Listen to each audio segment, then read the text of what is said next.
नमस्कार दोस्तों, स्वागत है आपका इलेक्ट्रिशियन थ्योरी की इस क्लास में। आज की वीडियो का विषय है फ्यूज और फ्यूज के प्रकार। तो देखो, फ्यूज क्या होता है। फ्यूज ये एक सुरक्षा युक्ति है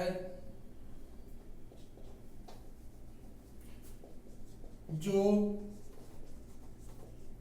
वैद्युतिक परिपथ को शॉर्ट सर्किट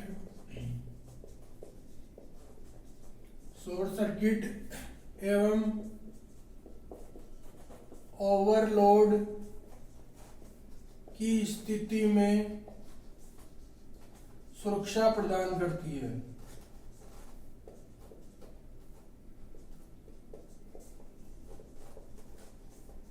तो फ्यूज क्या हुआ? एक सुरक्षा युक्ति है जो क्या करती है, एक सुरक्षा युक्ति है जो सुरक्षा प्रदान करती है किस स्थिति में?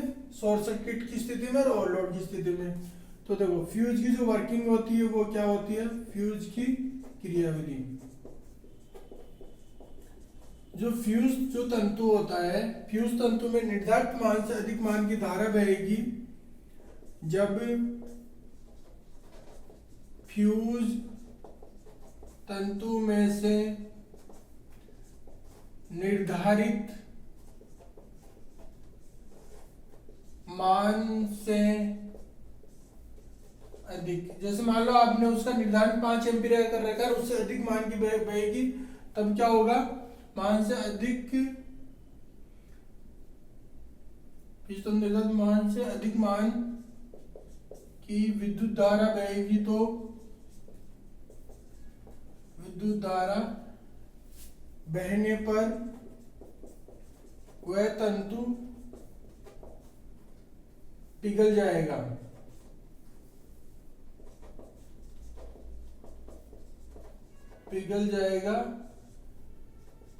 एवं परिपथ से अलग हो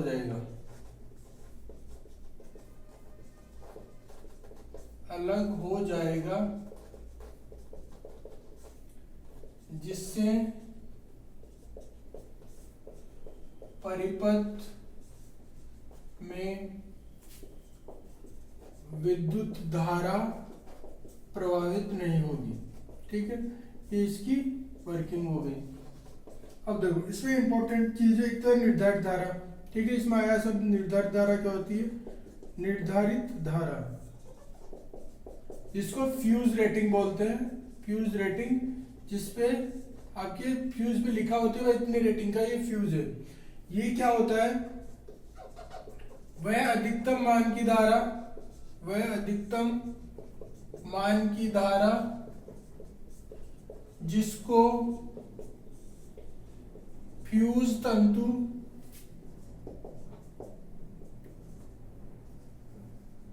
सुरक्षित रूप से प्रवाहित कर सके। जैसे मान लो किसी पे लिखा हुआ 2 एम्पियर, उसकी रेटिंग लिखी हुई है उस फ्यूज की, तो इसका मतलब है वो 2 एम्पियर की धारा आसानी से प्रवाहित कर देगा। तो वो क्या कहलाएगी? निर्धारित धारा कहलाएगी। एक चीज आती है इसमें, एक आती है इसमें फ्यूजिंग धारा। एग्जाम में क्वेश्चन पूछा जाता है इस चीज से, फ्यूजिंग धारा। फ्यूजिंग धारा क्या होती है? वह धारा का न्यूनतम मान या अधिकतम मान था, वह धारा का न्यूनतम मान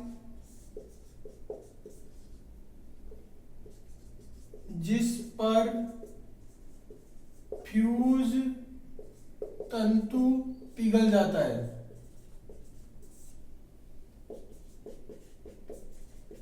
और ये क्या होता है? जो निर्धारित धारा होती है उसकी 1.5 गुनी होती है। ये एग्जाम में पूछा जाता है।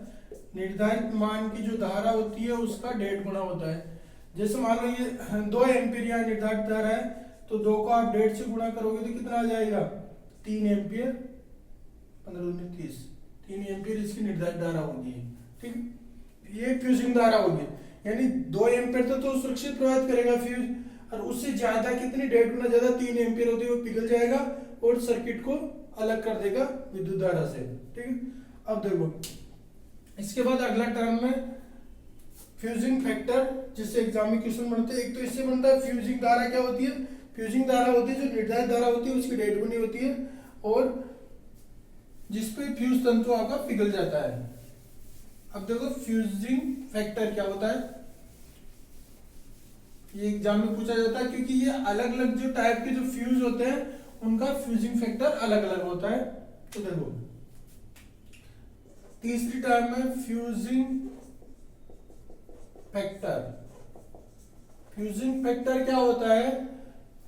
जो आपकी फ्यूजिंग धारा होती है, फ्यूजिंग धारा और निर्धारित जो धारा होती है उनका अनुपात होता है, निर्धारित धारा का अनुपात होता है। और ये हमेशा एक से ज्यादा होना चाहिए, ये इंपॉर्टेंट चीज है। ये जो फ्यूजिंग फैक्टर क्या होना चाहिए? एक से ज्यादा होना चाहिए। ठीक है, अब देखो जैसे इस एग्जांपल का निकाल के देखते हैं। इसमें क्या होगा? फ्यूजिंग धारा कितनी है? फ्यूजिंग धारा, इसमें फ्यूजिंग धारा है 3 और निर्धारित धारा कितनी है? 2। ठीक है, तो इसको तो इसका जो फ्यूजिंग फैक्टर कितना मिलेगा? 1.5 मिलेगा ये इसका फ्यूजिंग फैक्टर। ठीक है, अब देखो इसमें क्या होता है, जो अलग अलग जो सेल, अलग अलग जो फ्यूज होते हैं उनके अलग अलग फ्यूजिंग फैक्टर होता है। उससे एग्जाम में क्वेश्चन आता है, वो आपको याद रखना है। उसको मैं यही लिख देता हूं। देखो इसमें एक पहले प्रकार के जो होते हैं वो किट केट फ्यूज होते हैं, किट केट फ्यूज। ठीक है, ये रिवाइवेबल होते हैं, उनको बार बार अपन वायर के फ्यूज तंतु बदल के बार बार काम में ले सकते हैं। बताऊंगा मैं इनकी डिटेल। इनकी जो किट केट फ्यूज होता है इनका जो फ्यूजिंग फैक्टर होता है वो होता है 1.5। ठीक है, इसके अलावा कार्टेज जो फ्यूज होते हैं, कार्टेज फ्यूज, उनका फ्यूजिंग फैक्टर होता है 1.45 और होता है HRC फ्यूज। इसका एग्जाम में क्वेश्चन पूछा जाता है। HRC फ्यूज का 1.1 होता है फ्यूजिंग फैक्टर। ये एग्जाम में कितनी बार एग्जाम में क्वेश्चन आया हुआ है, HRC फ्यूज का फ्यूजिंग फैक्टर कितना होता है। ठीक है, आप जो इनका स्क्रीनशॉट ले सकते हो। अब देखो आगे पढ़ते हैं अपन और फ्यूज के बारे में। फ्यूज क्या होता है? फ्यूज जो आपका फेज जो वायर होता है, फेज वायर के श्रेणी क्रम में संयोजित होता है।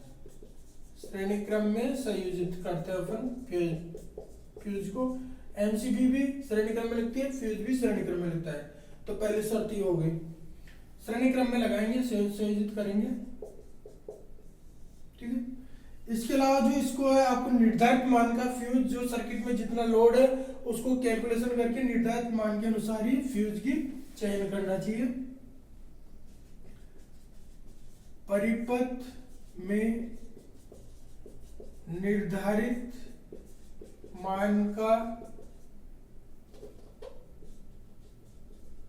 फ्यूज ही उपयोग करना चाहिए। अगर आप उस निर्धारित मान से कम या ज्यादा करोगे तो वो प्रॉपर सुरक्षा नहीं देगा। ठीक है, अब देखो अगला, अगर 3 फेज का सिस्टम है, 3 फेज 4 तार प्रणाली है, 4 तार प्रणाली है, तो इसमें क्या होगा? तीनों जो फेज होगा, तीनों फेजों में अलग अलग फ्यूज लगाओगे। तीनों फेजों में अलग अलग फ्यूज लगाना है और न्यूट्रल में फ्यूज नहीं लगाना है। ये इंपॉर्टेंट चीज है।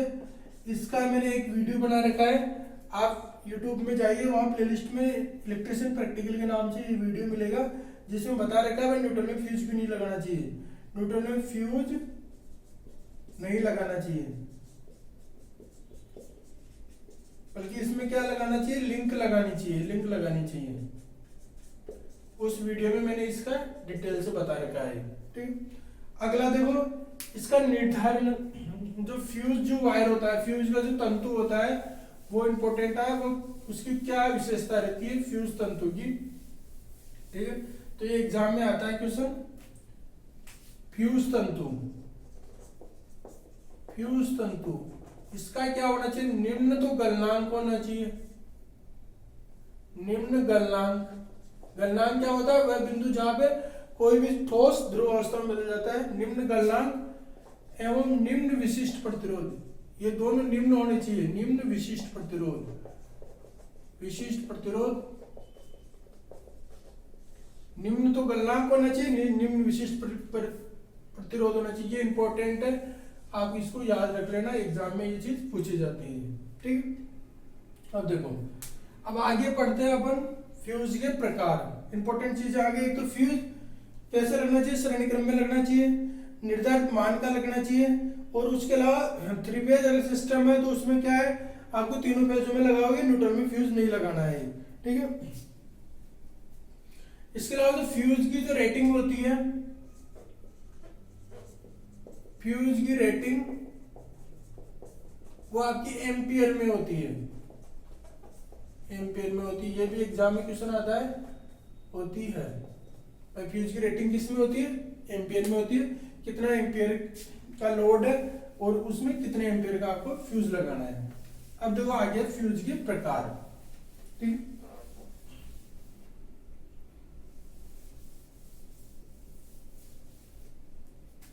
फ्यूज के प्रकार, फ्यूज के प्रकार, पहला है रिवायरेबल। रिवायरेबल, रिवायरेबल का मतलब होता है आप उसको, उसके तंतु को बार बार बदल सकते हो। तंतु चल गया तो आप उसको रिप्लेस करके दूसरा बदल सकते हो। इसको किटकैट फ्यूज भी बोलते हैं, किटकैट फ्यूज भी बोलते हैं इसको। ठीक है, इसमें क्या होता है, इसकी जो बॉडी होती है, ये इसकी जो बॉडी होती है वो किसकी बनी होती है? चीनी मिट्टी की बनी होती है, चीनी मिट्टी की होती है। और इसमें क्या होता है, जो फ्यूज तंतु है, फ्यूज तंतु, फ्यूज वायर, वो किस पे बंधा होता है? तांबे के टर्मिनलों पे बंधा होता है, टर्मिनलों पे बंधा होता है। ठीक है, ये इस प्रकार से ये इसकी बॉडी हो गई है। ठीक है, इसमें ये अलग से किटकैट, ये अलग से होगा, इसमें या इसमें ये कसा जाएगा। ये इस प्रकार के फ्यूज होते हैं, ये अलग से इसमें डालते हैं। ये चीनी मिट्टी की बॉडी पे बने होते हैं। इनकी जो रेटिंग है वो आपकी 5 एम्पियर से 5000 एम्पियर तक अपने इसको काम में ले सकते हैं। 5000 एम्पियर तक ये अपन काम में लेते हैं। इसका नुकसान ये है, जो खुली बॉडी होती है इसकी, तो जो वातावरणीय जो प्रभाव होते हैं उनसे प्रभावित होता है, वातावरण से प्रभावित, यानी नमी से इनसे प्रभावित होता है। ठीक है, इसके अलावा इसमें क्या होता है, आग लगने की संभावना रहती है, आग से सुरक्षा नहीं।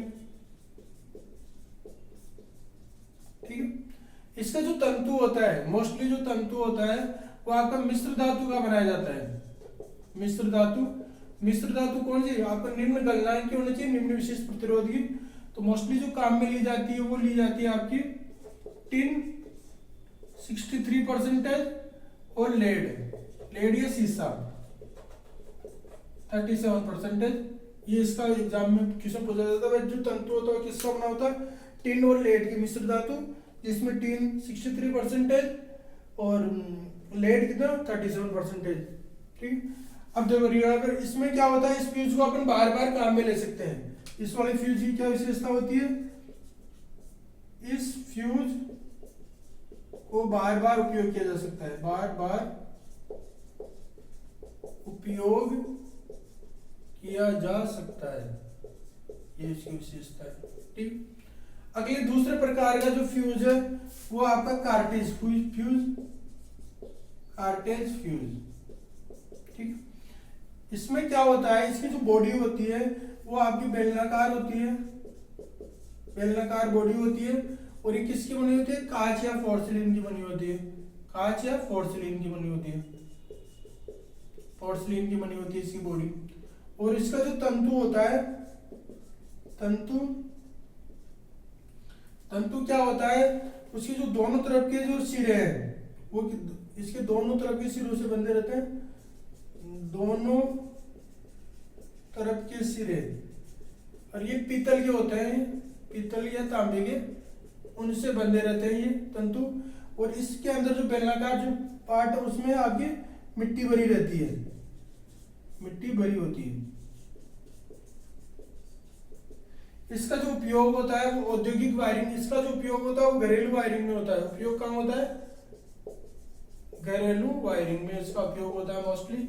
और अब ये प्रचलन में नहीं है, अब प्रचलन में कम है, ये एमसीबी आने से इसका कम उपयोग होता है।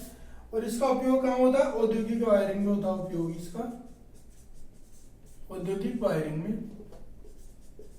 औद्योगिक वायरिंग, उनके कंट्रोल जो सर्किट होते हैं, कंट्रोल परिपथों में इसका उपयोग होता है। इसकी जो रेंज होती है वो होती है आपकी 2 एम्पियर से 60 एम्पियर तक की इनकी रेटिंग होती है कार्टेज फ्यूजों की। ठीक है, अब आप इसका स्क्रीनशॉट ले लो, फिर अगला प्रकार पढ़ते हैं। अगले तीसरे प्रकार का जो फ्यूज है वो आपका फ्लग टाइप।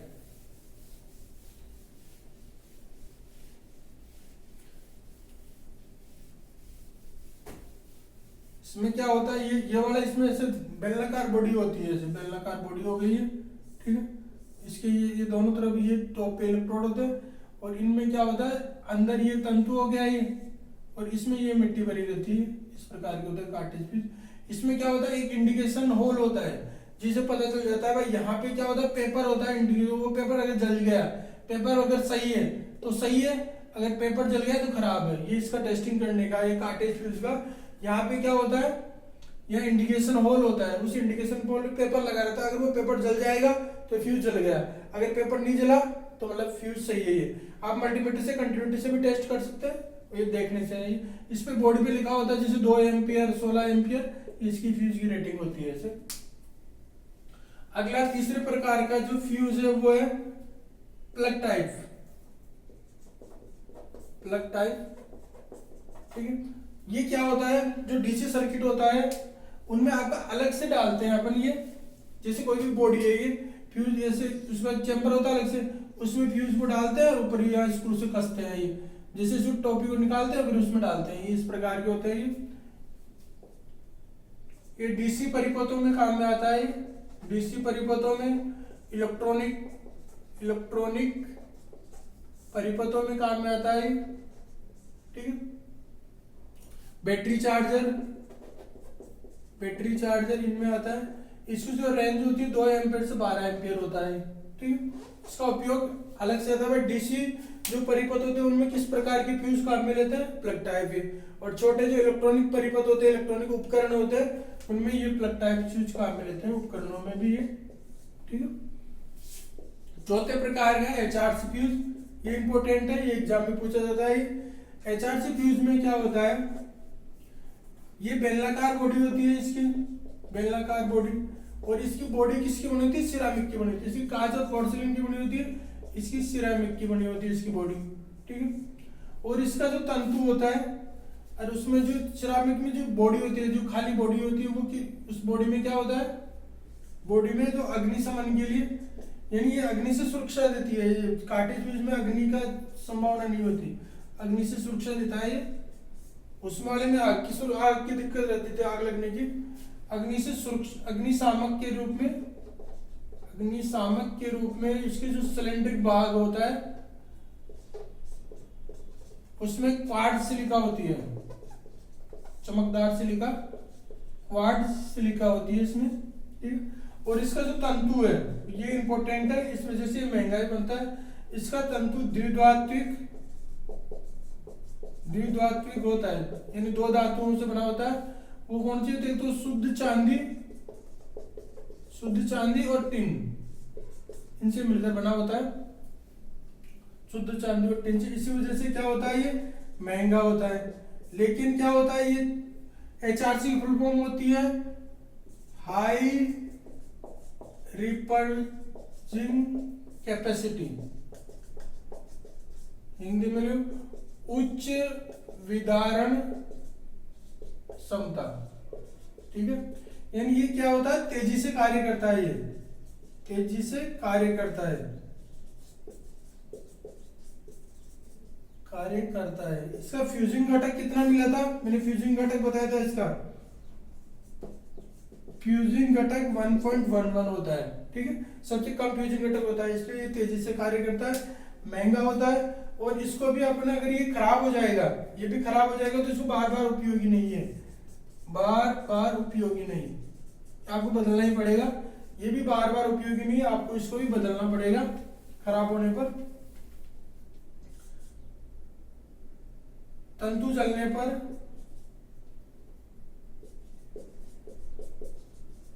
फ्यूज बदलना पड़ेगा,